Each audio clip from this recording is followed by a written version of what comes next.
Stage tonight. Please clap it up for Platinum Recording Artist, the one and only Kim. Make her feel that Capital Jazz super love. Super love.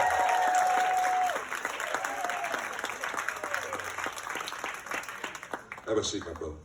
Make yourself at home.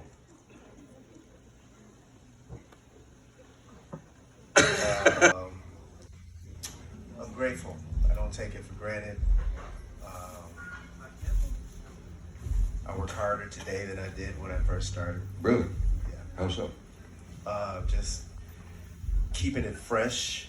The way that I rehearse has changed. The way that we make records has changed. Not taking it for granted.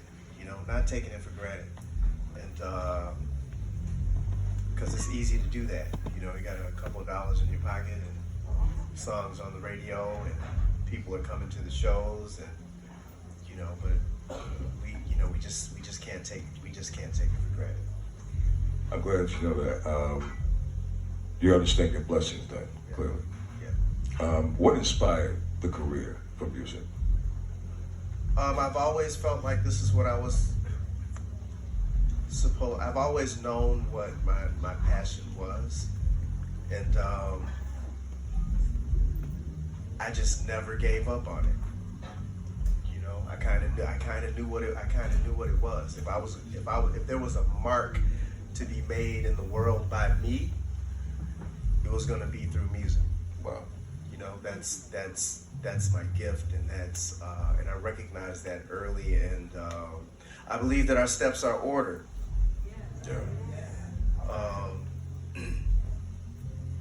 I don't consider myself to be there are people who sing, dance, write circles around me, and we will never know their names. My steps are ordered. My life was tailor-made for me. And I've just never taken my eye off of that.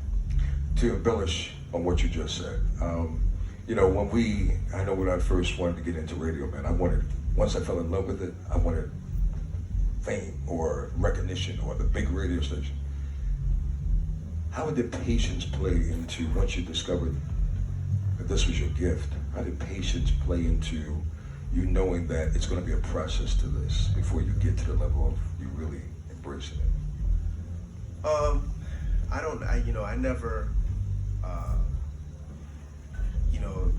I can sit here and say that I always believed and there was never any doubt, but there was always doubt. But I was always still writing songs. I was always still, hanging out with other musicians and listening to music, even when I was getting eviction notices and my mother was like, how long are you gonna keep trying to do this music thing? You're not getting anything out of it. And it was just always there, even when I tried to turn it off. As a matter of fact, when I gave up, and I had and as a kid, we grew up and we were listening to Prince and Michael and we're listening to all of this great music, and and there were the youthful aspirations of, I want to make a lot of money, I want to be in front of women, and there was that, Right. But there was something deeper than that, and I really, in the first album,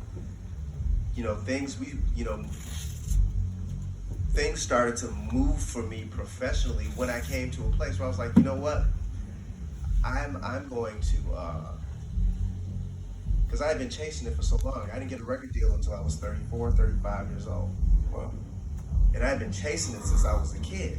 And, but I came to a place where I was willing to let it go.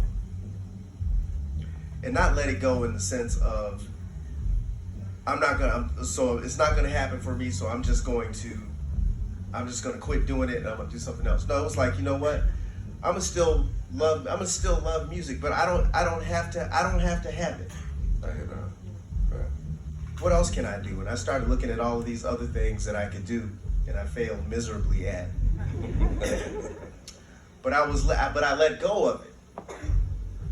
You know, maybe I don't have to, I can do some other things. I took some, investment classes and was doing all this other stuff.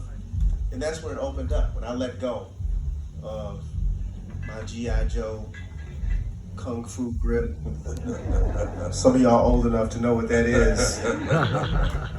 When I let go of my idea of what I thought it should be and how it was supposed to turn out. Yeah. That's when God moves, when we surrender that. Wow. Let go of that. Let go of that. I don't need that. I don't need that to be okay. We let go of what we think, how we think we're supposed to get it. Look, let me give you another example, right? You said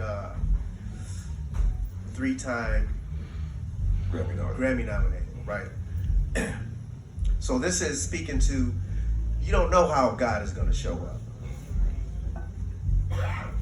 So 2 weeks ago, I'm somewhere, I think I was in, I don't know where I was, but I got an email from the Grammy people, membership dude, sent me an email. He said, hey, Kim, he said, I see, this is 2 weeks ago, he said, I see that you're on the list of nominees who hasn't filled out their paperwork. And I'm like, nominee for what? Nominated for a Grammy for Album of the Year. I'm like, that's crazy. Wait a minute. So I'm like, that's crazy. And I started digging into it. And Mary J. Blige has an album, Good Morning Gorgeous, that's nominated for Album of the Year. There's a song on that album where they sampled I Can't Stop Loving You. No way. Du Bois is nominated for a Grammy. I didn't even know it, right? I didn't even know it. All the things that I submitted to win, all the songs and the records that I submitted to be nominated the way that I thought it should go down. Right? And God's like, no. Question about, I know your most prized possession is your family, but also your prized possession is your voice. How do you take care of your vocals? Rest and water and prayer.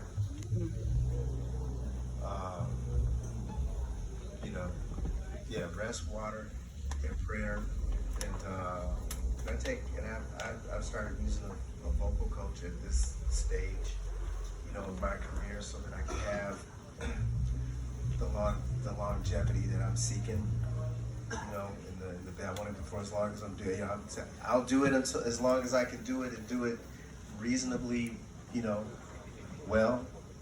So, yeah. Next one.